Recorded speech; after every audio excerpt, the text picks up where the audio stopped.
The Panamericana, the longest road in the world. It runs over 30,000 kilometers from the extreme tip of Alaska in the north to the southernmost point of Patagonia in Argentina.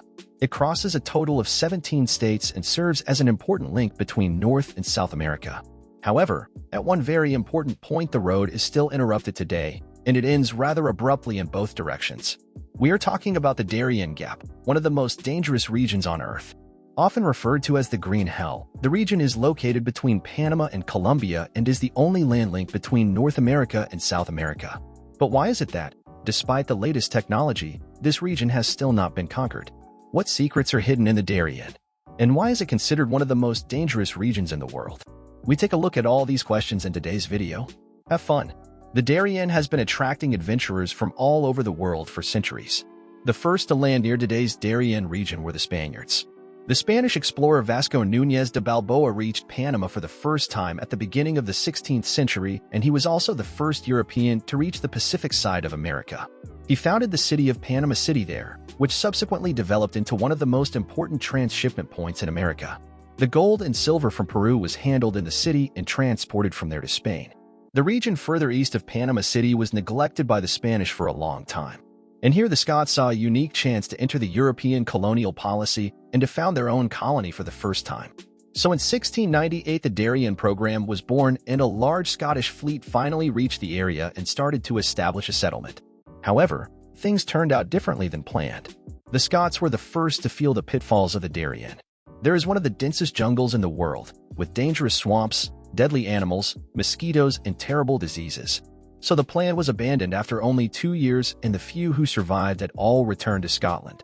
And in fact, this was the only attempt to really settle the Darien and connect it to the modern world. To this day, only a few tribes of indigenous Kuna live there, having lived for centuries in harmony with the jungle.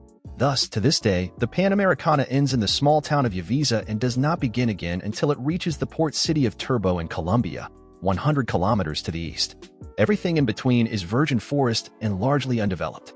Of course, there were always plans to develop this area, but due to some reasons this failed again and again. On the one hand, the terrain is very difficult to cross, as already mentioned.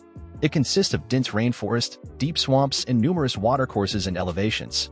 This means that one would have to build numerous bridges and tunnels to conquer the terrain, making such an undertaking extremely expensive and complicated.